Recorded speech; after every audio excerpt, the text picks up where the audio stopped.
Nous sommes donc cabine 50-52, deck 5.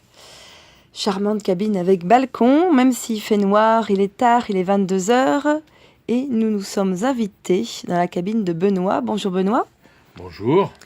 On s'est croisés hier soir à la soirée du commandant. C'est peut-être une expérience The Bridge un peu unique que tu as vécue. Qu'en as-tu pensé? Alors, effectivement, c'est la première des premières des premières. Ce que j'en ai pensé de la soirée ou depuis le début? De cette soirée ou une anecdote. On est ici au Bridge, sur The Bridge. Qu'est-ce que tu veux partager avec ceux qui n'y sont pas? Écoute, moi, une expérience absolument extraordinaire. Sincèrement, on pourra revenir sur les prises de contact, mais déjà une arrivée, un départ de Saint-Nazaire qui était pour moi extrêmement marquante.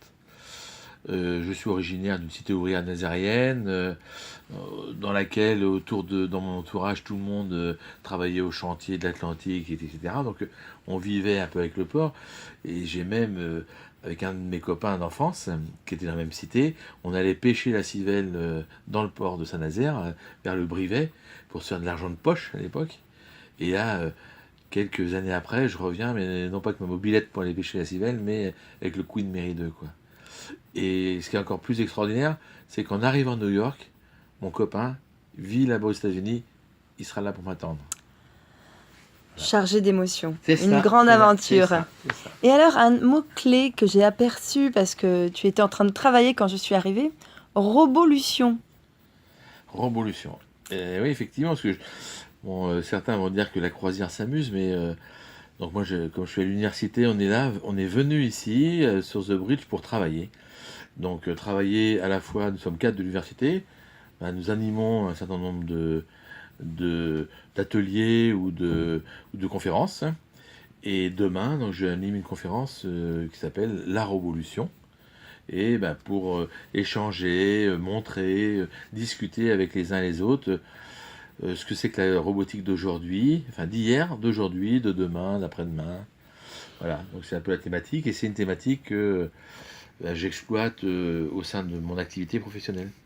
Et vous cassez les codes parce que vous êtes à l'université de Nantes, mais vous êtes et vous êtes aussi un entrepreneur. Comment ça fonctionne? Alors, comment ça fonctionne? C'est que au sein de l'activité scientifique dans un laboratoire de recherche qui s'appelle le LS2N, on a développé un certain nombre de pratiques qui ont des connotations industrielles. On s'appuie en plus sur une structure créée à l'université depuis un peu plus de 10 ans qui s'appelle Capacité, qui est une SAS de droit privé dans laquelle on est déjà amené à faire du travail d'industriel pour des industriels.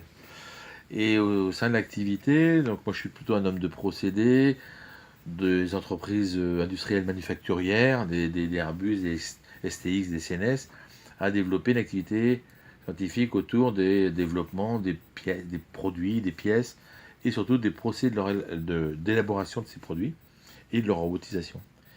Et je me suis intéressé à développer une imprimante 3D XXL à la taille de mes vestes de costard, en me disant qu'il y avait des cas d'application plutôt intéressants.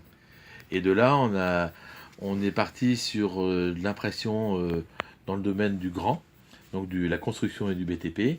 On a déposé plusieurs brevets avec un collègue et puis deux jeunes là, qui sont avec nous dans l'équipe.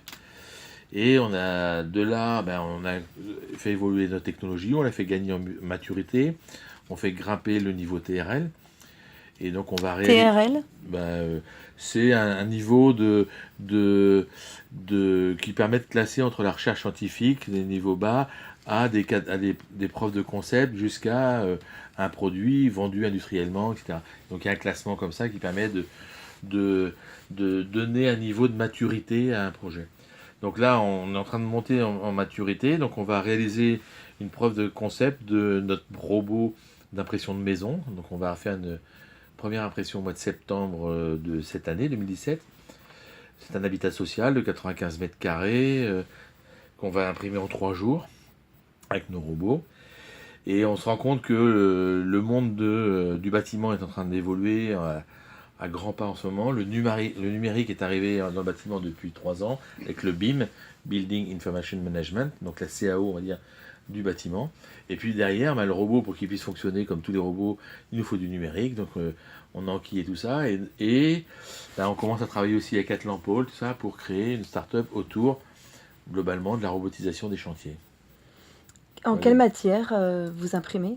Alors on imprime, la particularité de ce qu'on a développé, c'est que on imprime à la fois la partie structure du mur, donc on va dire, c'est la première version que j'ai appelée la version grise. Donc on a une partie béton et on a un polymère pour pouvoir faire l'isolant, mais on travaille aussi avec des collègues de l'université sur des matériaux biosourcés, donc avec de la terre crue, avec de la fibre de miscanthus, qui est un végétal plutôt intéressant. Et on se pose pas mal de questions, donc on commence à travailler avec des Norvégiens aussi, pour aller vers de la mousse de cellulose, qui serait là, en l'occurrence, notre isolant. Donc on fait une première version grise, et la version green arrivera d'ici quelques temps. Voilà. Ben merci pour ce témoignage et cet entrepreneuriat atypique et très stimulant, très motivant, intéressant. Bravo. Merci beaucoup. Alors, bonne expérience sur le bridge. Merci.